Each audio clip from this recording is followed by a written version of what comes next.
పిత పుత్ర పవిత్రాత్మ నామమున ఆమెన్. ప్రియమైన దేవుని బిడ్డలారా, ఈ 17వ సామాన్య ఆదివారములో అన్వేషణ, ఎంపిక అనే పదాలపైన దేవుడు మనతో మాట్లాడుతూ ఉన్నాడు. ఎందుకు అంటే తను చెప్పిన ఉపమానాల ద్వారా ఈరోజు సువార్త పట్టణములో ఆయన పరలోక రాజ్యమును దాచబడినటువంటి నిధితో పోలుస్తూ ఉన్నారు. మరి ఎవరైతే దాన్ని వెతుకుతూ వెళ్తూ ఉంటారో వారికి అది కనబడుతూ ఉందని సంబోధిస్తూ ఉన్నాడు. కానీ అది కనబడినప్పుడు మనం చేయవలసిన కార్యము కూడా ఒకటి దానిలో ఉంటూ ఉంది. అనగా దేవుని బిడ్డలారా, మనమైతే ఎవరమైతే దేవుని వెతుకుతూ ఉంటామో, దైవ రాజ్యాన్ని వెతుకుతూ ఉంటాము, దైవరాజ్య విలువలను వెతుకుతూ ఉంటాము, అవి ప్రతి ఒక్కరికి చెరువులో ఉంటూ ఉంటాయి. అవి ఈరోజు మొదటి పట్టణం చూస్తూ ఉన్నాం. దైవ జ్ఞానమును సొలొమోను మహారాజు ప్రభు నుంచి ఆశిస్తూ ఉన్నారు. అట్లని మనము కూడా పరలోక రాజ్యంను పొందుకోవాలి అంటే దైవ జ్ఞానమును ఆశించి మన జీవనాన్ని గడుపుతూ ఉండాలి. మరి అది ఎవరికి దక్కుతూ ఉన్నది? అందరికీ దక్కుతూ ఉన్నదని కాదు దేవుని బిడ్డలారా. అదే మాటను ద్వితీయోపదేశ కాండము 4:29 ప్రభు సెలవిస్తూ ఉన్నాడు. మీరు మీ ప్రభుడైన దేవుని కొరకు వెతికెదరు, కానీ పూర్ణ హృదయముతో వెతికెదరేని అతని కనుగొందురు అని. ఎవరైతే పూర్ణ హృదయముతో, పూర్ణ ఆత్మతో, పూర్ణ మనసుతో ఆ దేవాతి దేవుని వెతుకుతూ ఉంటారో వారికి మాత్రమే సాధ్యమయ్యేది పరలోక రాజ్యమును కనుగొనడం. మరి మిగతా వారందరూ కూడా ప్రయత్నిస్తారు కానీ విఫలమవుతూ ఉంటారు. గల కారణం ఏమిటంటే దేవుని బిడ్డలారా, వారు ఈ లోకమును త్యజించడానికి కానీ ఈ లోక వాంఛలను విడిచిపెట్టడానికి కానీ ఇష్టపడరు. ఈరోజు ప్రభు జీవితం ఉపమానంలో మనం గమనించుకున్నట్లయితే ఆయన తనకున్న సమస్తమును వదిలివేసి సమస్తం నమ్మి ఆ విలువైన నిధిని కొన్నాడు. అలాగనే ఈ లోకపరమైన సమస్తమును త్యజించి విలువైనటువంటి పరలోక రాజ్యమును, విలువైన దేవుని మనం కొనగనాలి అంటే, దాన్ని కొనుక్కోవాలి అంటే మనకున్నది కూడా అదే మార్గం. నేను బిడ్డలారా, అది మొదటిగా మనం గ్రహించుకోవాలి. మరి రెండవదిగా దేవాది దేవుడు తన ప్రజలను అన్వేషిస్తూ ఉన్నాడు. ప్రభు సైతం సెలవిస్తూ ఉన్నాడు, తప్పిపోయిన నా గొర్రె పిల్లల కోసం వచ్చి ఉన్నాను అని.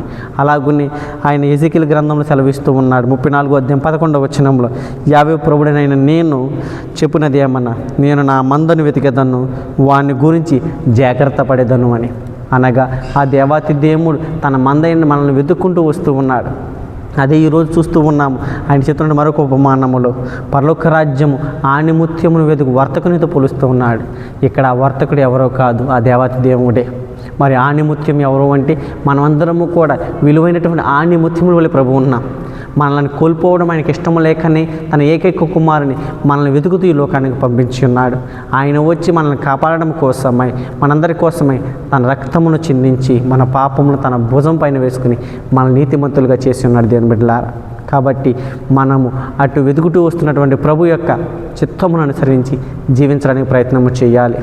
మరి మూడవదిగా మనం గమనించుకున్నట్లయితే ఆయన ఎంపిక చేస్తూ ఉన్నాడు. ఎవరిని అంటే, ఎవరైతే నీతివంతమైన జీవితాన్ని జీవిస్తూ ఉన్నారో, ఎవరైతే గనక దేవుని అనుగుణంగా జీవిస్తూ ఉన్నారో, ఆయన్ని కనుగొంటూ వెళ్ళిన వారికి, ఆయన్ని కనుగొన్న వారికి, ఆ ప్రభు వెతికినప్పుడు ఆయనకు పట్టుబడిన వారికి ఆయన వేరుపరుస్తూ ఉన్నాడు.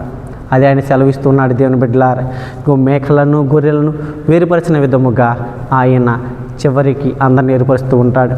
ఇదే మాటను ఎజెకీయెలు గ్రంథములో ఆయన సెలవిస్తూ ఉన్నాడు. 34:17 నా గొర్రెలారా, యావే ప్రభుడైన నేను చెప్పినది ఏమన్నా, నేను మీలో ప్రతి వానికి తీర్పు తీర్చేదను అని. అంతిమ దినమున ఆ ప్రభు యొక్క వాక్యమును ప్రకారం జీవించిన వారిని, ఆ ప్రభుని స్వీకరించలేని వారిని, ఆ ప్రభు యొక్క విలువలను ప్రకారం నడుచుకొని ప్రతి వారిని కూడా ఆయన ఒక పక్క పెడుతూ ఉంటాడు. మరి అదే విధముగా ఆ ప్రభు విలువను తెలుసుకుని వచ్చిన వారందరినీ మరొక పక్కన పెడుతూ ఉంటాడు. మరి ఈరోజు మనందరం గ్రహించుకోవాలి, నీవు ప్రభుని వెతుకుతూ ఉన్నావా? అయితే ఏ విధంగా వెతుకుతూ ఉన్నా? ప్రభు నిన్ను వెతుక్కుంటూ వస్తూ ఉన్నాడు. మరి ఆయన్ని కనుగొనడానికి నీ ప్రయత్నం ఏం చేస్తూ ఉన్నా? ఎందుకంటే ప్రవక్త సెలవిస్తూ ఉన్నాడు, ఆయన చేరువలో ఉన్నప్పుడే నీవు ఆయనను చెంతకు వెళ్ళాలి అని. మరి ఆయన చెంతకు వెళ్ళడానికి ప్రయత్నిస్తూ ఉన్నావా? ఆయన సెలవిస్తూ ఉన్నాడు. దేవుని బిడ్డలారా, చివరికి ఈరోజు సువార్త పట్టణములో నీవు పోల్చి చూడు, పురాతనమైనది నూతనమైనది పరలోక రాజ్యంను శిక్షణ పొందుకునే ధర్మశాస్త్ర బోధకుని వల్ల మనం జీవించాలి.